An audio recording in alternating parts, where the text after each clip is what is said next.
24-এর অভ্যুত্থানে বিজয় অর্জনের মধ্য দিয়ে নতুন এক বাংলাদেশ বিনির্মাণের আমরা স্বপ্ন দেখেছি।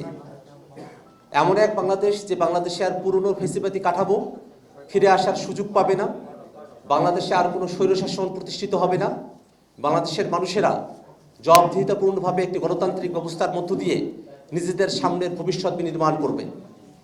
সেই লক্ষ্যকে ধারণ করে অন্তর্বর্তীকালীন সরকার জাতীয় ঐক্যমত্য কমিশনে রাষ্ট্র কাঠামোর গুরুত্বপূর্ণ জায়গাগুলোতে সংস্কার সাধনের নিমিত্তে রাজনৈতিক দলগুলোর সঙ্গে দীর্ঘ সময়ব্যাপী আলোচনা অনুষ্ঠিত করেছে। আমরা জাতীয় নাগরিক পার্টি এনসিপি এবং ইতিপূর্বে জাতীয় নাগরিক কমিটির পক্ষ থেকে সংস্কার কমিশনগুলোতে এবং ঐক্যমত্য কমিশনে আমরা সংস্কার প্রস্তাবনা করার পক্ষে জোরালো ভূমিকা এবং অবস্থান আমরা ব্যক্ত করেছি। জুলাই সনদ প্রণয়নের বিষয়ে জাতীয় নাগরিক পার্টি এনসিপি সেই শুরুর সময় থেকে আমরা সর্বোচ্চ ভূমিকা পালন করেছি। আমরা মনে করি জুলাই সনদের মধ্য দিয়ে ফেসিবাদী ব্যবস্থার সম্পূর্ণ মূলোৎপাটন না হলেও জুলাই সনদের যতটুকু অর্জন, সে অর্জনের পেছনে জাতীয় নাগরিক পার্টি এনসিপির গুরুত্বপূর্ণ ভূমিকা রয়েছে।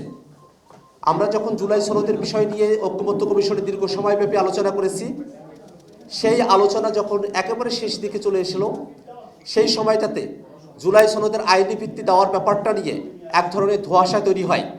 আমরা জাতীয় নাগরিক পার্টি এনসিপির তরফ থেকে জুলাই সনদের আইনি ভিত্তি প্রদানের দাবিতে আমরা রাজপথের কর্মসূচি গ্রহণ করেছি। ঐক্যমত্য কমিশনে আমরা জোরালো ভূমিকা পালন করেছি। যদিও শুরুতে রাজনৈতিক দলসমূহের মধ্যে অনেক দলই জুলাই সনদের আইনি ভিত্তি দেওয়ার ব্যাপারে তারা আগ্রহী ছিলেন না, শুধুমাত্র এটাকে একটা জেন্টেলম্যানস এগ্রিমেন্ট, একটা রাজনৈতিক সমঝোতা দলিল হিসেবেই রাখার পক্ষপাতী ছিলেন।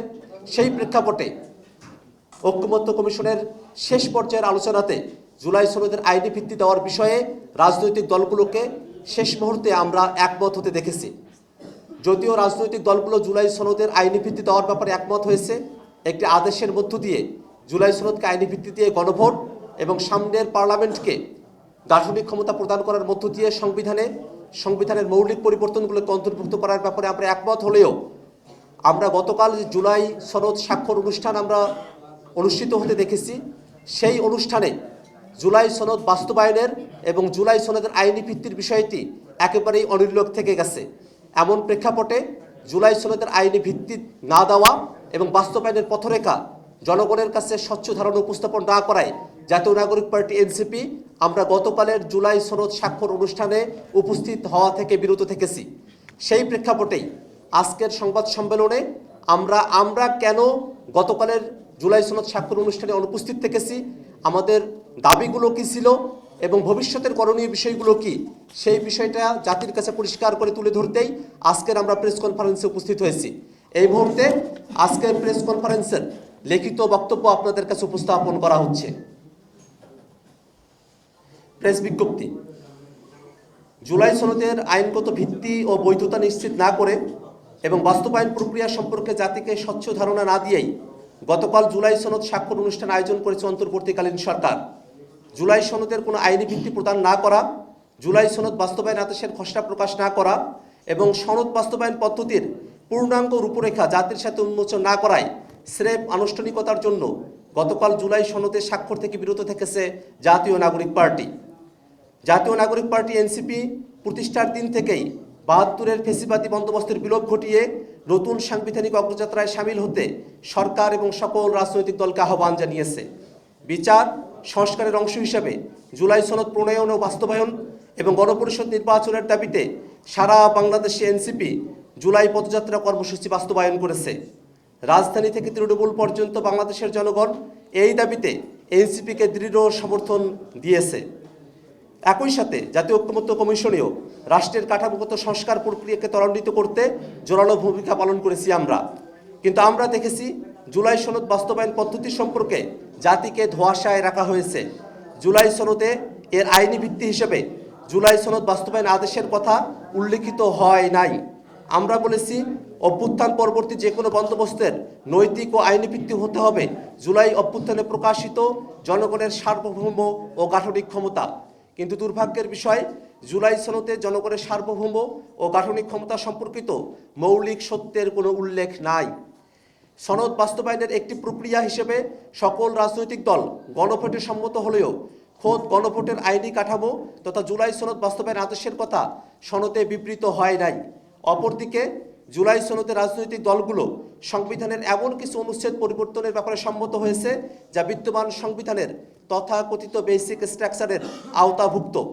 ফলে ৭২-এর সাংবিধানিক কাঠামোর অধীনে থেকে খোদের বেসিক স্ট্রাকচারকে লঙ্ঘন করে সংবিধান সংশোধন বা সংস্কার করলেও অদূর ভবিষ্যতে এই প্রক্রিয়া আদালতে চ্যালেঞ্জ এবং বাতিল হওয়ার সম্ভাবনা রাখে।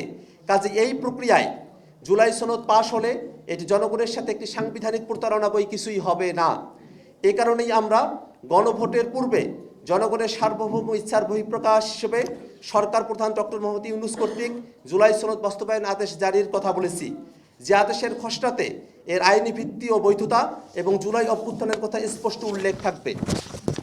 যেহেতু ঐক্যমত্য কমিশনের মেয়াদ বৃদ্ধি করা হয়েছে, ফলে সৃষ্ট আইনি জটিলতা নিরসনে এবং জুলাই সনদকে একটি যথাযথ আইনি ভিত্তি দিতে আমরা জাতীয় ঐক্যমত্য কমিশনের সাথে পূর্বের ন্যায় আলোচনা চালিয়ে যাব এবং উপরোক্ত বিষয়গুলি সম্পর্কে সুনিশ্চিত হলেই আমরা সনদে স্বাক্ষর করব। গতকাল জুলাইয়ের শহীদ পরিবার ও আহতরা কিছু দাবি নিয়ে উক্ত অনুষ্ঠানে গিয়েছিল। তাদের দাবির প্রেক্ষিতে জুলাই সনদের অঙ্গীকার নাম্বার ৫ম দফা সংশোধন করারও ঘোষণা দিয়েছে ঐক্যমত্য কমিশন। কিন্তু ঐক্যমত্য কমিশন এই বিষয়টি প্রথমে আমলে নিলে শহীদ পরিবার এবং আহত যোদ্ধাদের রাজপথে নামতে হতো না। আমরা আরও দেখেছি, সৃষ্ট সংকটের শান্তিপূর্ণ সমাধান না করে আহত যোদ্ধাদের উপরে হামলা করা হয়েছে। আমরা এর তীব্র নিন্দা ও প্রতিবাদ জানাই। আমরা এই ঘটনার সুষ্ঠু তদন্ত ও বিচার দাবি করছি। আমরা দেখেছি আমন্ত্রিত শহীদ পরিবারও এই অনুষ্ঠানে প্রাপ্য সম্মান পান নাই। প্রশাসন থেকে তাদের সঙ্গে উচ্চবাচ্য করা হয়েছে। শহীদ পরিবাররাই জুলাই সনদ আয়োজন অনুষ্ঠানের মূল আকর্ষণ। তাদেরকে মঞ্চে থেকে এক কোণে বসিয়ে তাদের সাথে অমর্যাদা করা হয়েছে। শহীদ ও আহতদের আত্মত্যাগের বলেই আজকের জুলাই সনদ। তাদের উপর হামলা করে এবং তাদেরকে অসম্মান করে জুলাই সনদকে পাওয়ার এলিটদের সেটেলমেন্ট বানাতে চাওয়ার অপচেষ্টার নিন্দা জানাই আমরা। ফেসিবাদ বিরোধী অনেক রাজনৈতিক দল অন্তর্বর্তীকালীন সরকার কর্তৃক আগামীতে জুলাই সনদের আইনি ভিত্তি দেওয়া হবে এমন আশাবাদ ব্যক্ত করেই গতকাল সনদে স্বাক্ষর করেছেন। আমরা আশা করছি ঐক্যমত্য কমিশনে জুলাই সনদের আইনি ভিত্তি সংক্রান্ত আগামী কয়েকদিনের আলোচনায় আমাদের অবিচল লড়াইয়ে আমরা তাদেরকে জনগণের পাশে পাব। কোনো অবস্থাতেই জুলাই সনদকে জুলাই ঘোষণাপত্রের ন্যায় আইনি ভিত্তিহীন রাজনৈতিক সমঝোতার দলিল বা জেন্টলম্যানস এগ্রিমেন্টে পর্যবসিত করা যাবে না। আমরা আশা করছি অন্তর্বর্তীকালীন সরকার জুলাই অভ্যুত্থানে প্রতিভাত জনগণের অভিপ্রায়কে ধারণ করে জুলাই সনদের আইনি ভিত্তি ও বাস্তবায়নে কার্যকর উদ্যোগ গ্রহণ করবে। সম্মানিত সাংবাদিক বন্ধুগণ, অন্তর্বর্তীকালীন সরকার জুলাই সনদ প্রণয়নের যে উদ্যোগ গ্রহণ করেছে এবং এই উদ্যোগের সঙ্গে জাতীয় ঐক্যমত্য কমিশন যে ধৈর্যের সঙ্গে রাজনৈতিক দলগুলোর সঙ্গে দীর্ঘ সময়ব্যাপী আলোচনা অব্যাহত রেখেছে, এই কারণে আমরা ঐক্যমত্য কমিশনকে ধন্যবাদ জানাই। পাশাপাশি ঐক্যমত্য কমিশন যেন কোনো ধরনের রাজনৈতিক চাপে বা কোনো দলের প্রতি পক্ষপাতমূলক আচরণের কারণে জুলাই সনদের আইনি ভিত্তি প্রদানের জায়গা থেকে সরে না আসে, বরং যে রাজনৈতিক দলগুলো গতকাল সেখানে স্বাক্ষর করেছেন, আমরা বিশ্বাস করি অধিকাংশ রাজনৈতিক দলই আমরা আমাদের আকাঙ্ক্ষার জায়গা থেকে একই বিন্দুতে অবস্থান করছি। ঐক্যমত্য কমিশনেই রাজনৈতিক দলগুলোর মধ্যে জুলাই সনদের আইনি ভিত্তি দেওয়ার ব্যাপারে ঐক্যমত্য প্রতিষ্ঠিত হয়েছে। রাজনৈতিক দলগুলো অপেক্ষা করছে কিভাবে সেই আইনি ভিত্তি প্রদান এবং জুলাই আদেশের খসড়া তাদের কাছে উপস্থাপিত হলেই তারা সর্বাত্মকভাবে আশ্বস্ত হবেন বলেই আমাদের কাছে প্রতীয়মান হয়েছে।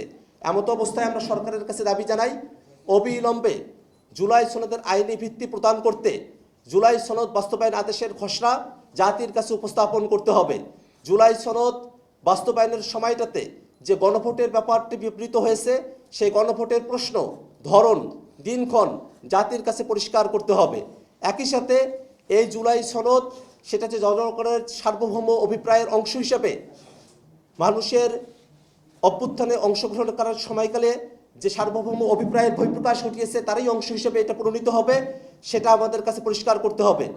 আমরা একই সাথে দাবি জানাই যে জুলাই সনদ যে সংবিধানের মৌলিক কাঠামোগুলোতে পরিবর্তন সাধন করবে, সামনের সংসদকে যে গাঠনিক ক্ষমতা দেওয়া হবে, সেই গাঠনিক ক্ষমতার বলেই সামনে যে সংবিধান প্রণীত হবে সেই সংবিধানকে 2026-এর সংস্কারকৃত সংবিধান হিসেবে অভিহিত করতে হবে।